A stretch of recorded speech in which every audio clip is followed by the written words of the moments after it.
Gabriel Boric señaló en una entrevista en un medio radial que quienes se encuentren más al día en el pago del crédito con aval del Estado serían los primeros beneficiados con la eventual condonación de esta deuda que estaba también y formaba parte de su programa de gobierno. Para conversar sobre este tema nos encontramos con el diputado Héctor Barría. Él es del distrito 25 de la región de Los Lagos y además forma parte de la Comisión de Educación de la Cámara. ¿Cómo está, diputado?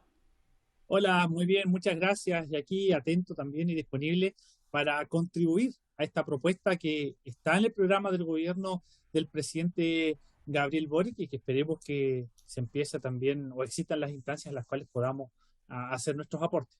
Así es. Bueno, este tema no había estado, formó parte, digamos, del debate y de las inquietudes que se plantearon por parte de la ciudadanía durante la época de campaña presidencial. Se incluyó también en el programa de gobierno del presidente Gabriel Boric.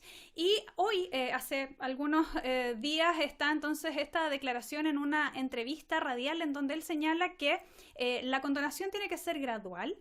Señala un monto de cerca, muy alto, de cerca de 8.000 millones de pesos, ¿no? Con respecto a esta situación, entonces, él señala la necesidad de ir avanzando gradualmente y en eso destaca que quienes estén más al día en los pagos serían quienes serían los primeros beneficiados. ¿Qué le parece a usted? Bueno, primero que todo, hemos insistido bastante en que debe haber un trabajo prelegislativo y creo que a veces no es muy conveniente y hay que aprender de los errores para que este gobierno le vaya mejor, para que al país le vaya mejor, que los anuncios debieran ir acompañados previamente de una instancia de diálogo, porque ¿qué se provoca? Una reacción o una contrarreacción cuando escuchas este tipo de planteamientos, cuando no hay una defensa, cuando no se han atendido las miradas diversas que están presentes en el Parlamento.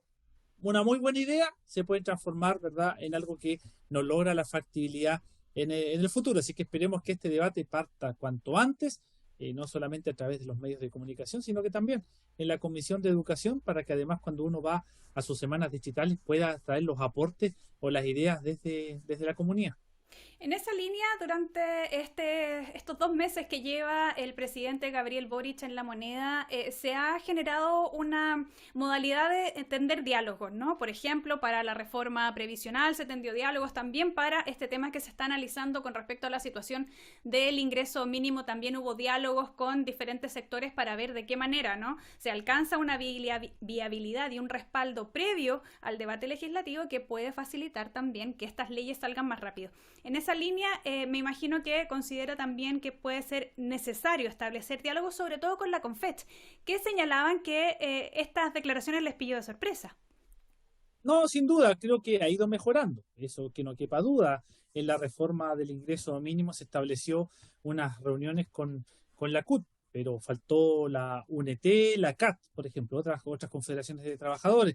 Se habló con las pymes, pero hoy día también hay un importante segmento de una pyme mucho más pequeña, que es el comercio del barrio, la peluquería, los servicios que tienen que ver con algunos oficios que a veces quedan fuera de estos debates, que no están organizados y que están en una situación precaria los pequeños campesinos, pero se reconoce que esto ha ido mejorando el diálogo. Ahora, con respecto al inicio, la finalidad de esta entrevista, efectivamente, ¿cómo no voy a estar de acuerdo con algo que fue una política pública que si bien respondió para la época, fue a un costo bastante alto, de un pago de intereses exacerbado? O sea, el lograr un mayor acceso a la educación fue pagando un costo que hoy día, qué bueno que al menos esté en la mirada del presidente y que esperemos sea compartida cuanto antes con el Parlamento, especialmente con la Comisión de Educación. Y ahí ir recogiendo, o sea, en sí mismo la propuesta del presidente, que aquellos que van más al día puedan tener un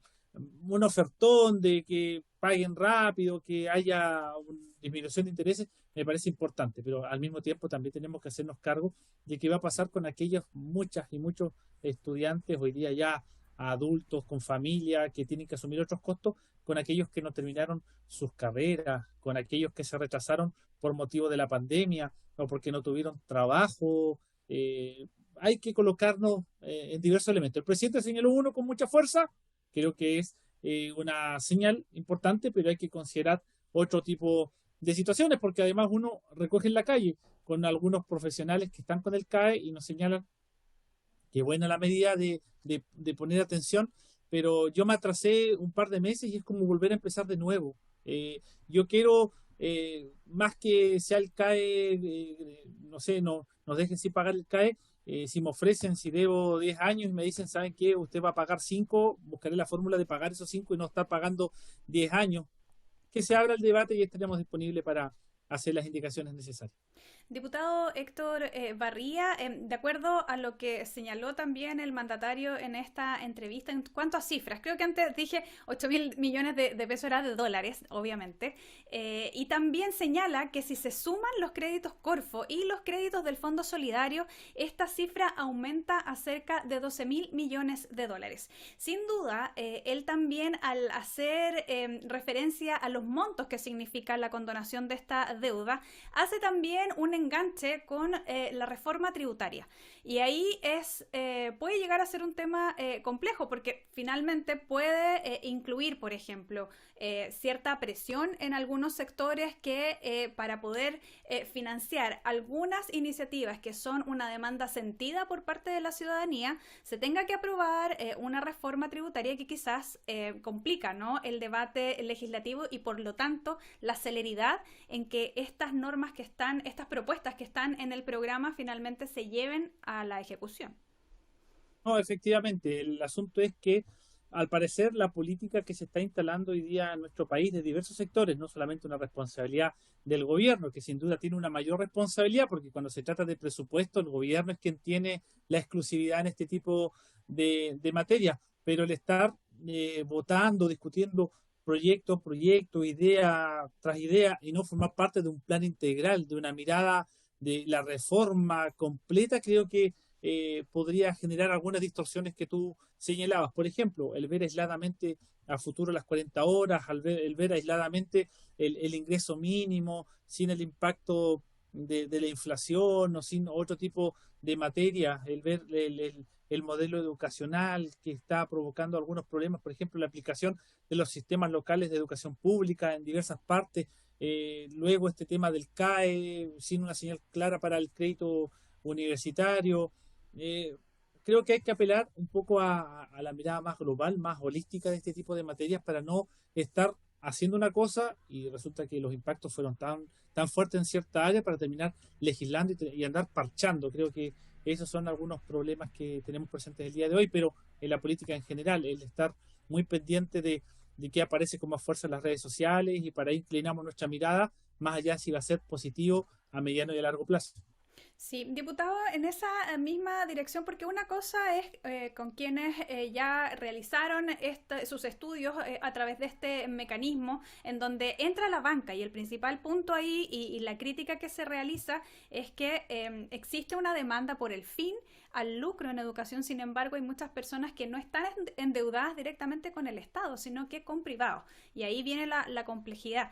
En esa línea, y entendiendo también todo lo que este gobierno pretende hacer, que es bastante ambicioso de poder ir sentando las bases en hartos cambios sociales y en donde la participación del Estado tenga un rol más importante, ¿cómo se puede generar, cree usted, algún mecanismo para ir avanzando en gratuidad, por ejemplo, considerando también la necesidad de generar esta condonación de deudas con los recursos que sabemos en una situación económica compleja? ¿Cómo cree usted que puede irse generando un escenario que permita a las y los estudiantes tener una mejor condición económica en términos de poder alcanzar sus estudios sin tener que terminar endeudado por años?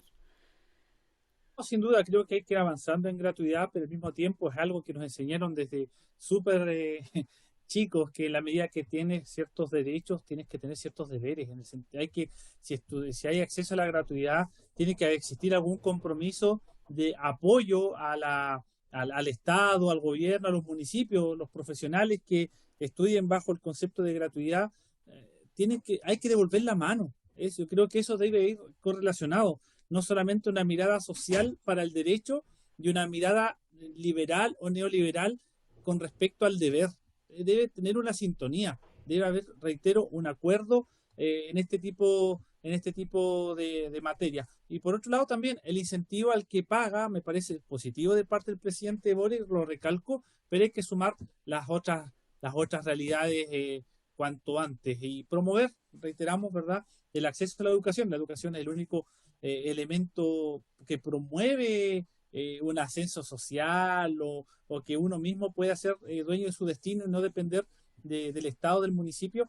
Así que bueno, todo lo que tenga que ver en mejorar las condiciones, ahí estaremos también presentes con nuestro apoyo y nuestra mirada. Claro, diputado, y también en esa misma línea empieza a generarse también un debate en torno al rol de de las universidades públicas, por ejemplo, versus aquellas que tienen una raíz más bien privada. Desde ahí, ¿usted considera que eso tiene que estar también como un factor a considerar en el momento de evaluar de qué manera se van modificando también las políticas de ingreso y de pago de la educación de las y los estudiantes? No, sin duda, aquí el Estado debe tener una atención preferente con las universidades del Estado, pero también tenemos que lograr que los jóvenes de los sectores rurales del sur, de regiones, de diversos espacios, tengan acceso a la educación pública que sobre todo en la región metropolitana tiene ciertas características de mayor prestigio, ¿verdad? Hay que promoverlas porque hoy día se da una paradoja que desde la educación privada que tiene ciertas garantías de calidad debido a la mayor inyección de recursos de parte de la familia, tienen un camino prácticamente directo a la universidad pública tradicional. O sea, se da un contrasentido. Y quienes vienen de una educación precaria, con dificultades, terminan accediendo a la educación privada. Creo que ahí hay que mejorar los puentes y los caminos para que esto, ¿verdad?, a mediano plazo promueva mayor equidad territorial y también que las familias vean que el vehículo movilizador de la educación no sea un fracaso estudiando a veces también carreras que no tienen mucho futuro. Sí, y también, ¿no? Me imagino la situación que se vive, tal como usted señalaba, el énfasis en lo territorial, cuando se habla de las zonas más extremas del país, ¿no? Durante las últimas administraciones han habido avances de generar nuevas casas de estudio en lugares intermedios, ¿no? Bueno, ya usted allá en la universidad, está la Universidad de los Lagos en su distrito, en su región, y que también es un foco importante de poder evitar tanta migración de la población universitaria, ¿no?, al centro de la ciudad, buscar alguna vía para poder continuar sus estudios. Y en esa línea también me imagino que sería ideal poder avanzar y potenciar estos centros de estudio a lo largo del país que además tienen este vínculo, como usted señalaba, con las comunidades de la zona, con las necesidades de desarrollo específico en cada una de las zonas particulares que tiene el país. Efectivamente, hay que fortalecer las universidades regionales, públicas, con mucho más fuerza, con mucho más presupuesto, porque sin duda la Universidad de Chile tiene un prestigio consolidado, pero hasta la década de los 70 fue la universidad de todo Chile. Hoy día es la Universidad de Chile radicada en Santiago, que ya no tiene ¿verdad?, esas redes de los centros de formación regional. Orgulloso de haber estudiado en la universidad pública en la región de los lagos y así como también se crearon otras en el gobierno de la presidenta Bachelet, hay que fortalecer esa línea con mucho más recursos, mucho más atribuciones, con carreras pertinentes, con investigación, que también es importante, no solamente enfocar en el pregrado, sino que también hay investigación con la realidad regional. Esa es un poco la mirada. Te agradezco el espacio en esta oportunidad y nuevamente, de mi parte, insistir con el gobierno que si bien ha mejorado los canales de trabajo prelegislativo, creo que tenemos que enterarnos previamente un poco de cuál va a ser el programa o las propuestas del presidente para que nosotros no tengamos que dar explicaciones, sino que queremos todos celebrar el fin al CAE, que esto va a ser progresivo y que también existe la oportunidad de nosotros incorporar otro tipo de situaciones. ¿Qué pasa con aquellos estudiantes que no pudieron terminar su carrera, que además quieren emprender, que quieren comprar su casa, que quieren sacar otro crédito para dedicar su vida en otras tareas como pyme y se encuentran también amarrados con una mochila? Gratuidad en algunos casos, exención en otros, pero también la posibilidad de que si debes mucho y pagas rápido, también se pueda sacar esa pesada mochila, esa nube oscura que significa el CAE. Habrá que ir viendo entonces cómo es que avanza este tema por parte del Ejecutivo, ¿no? ¿Qué iniciativas va a presentar al Congreso en relación a la condonación del CAE? Muchas gracias, diputado Héctor Barría, por esta Gracias. entrevista. Que esté muy bien.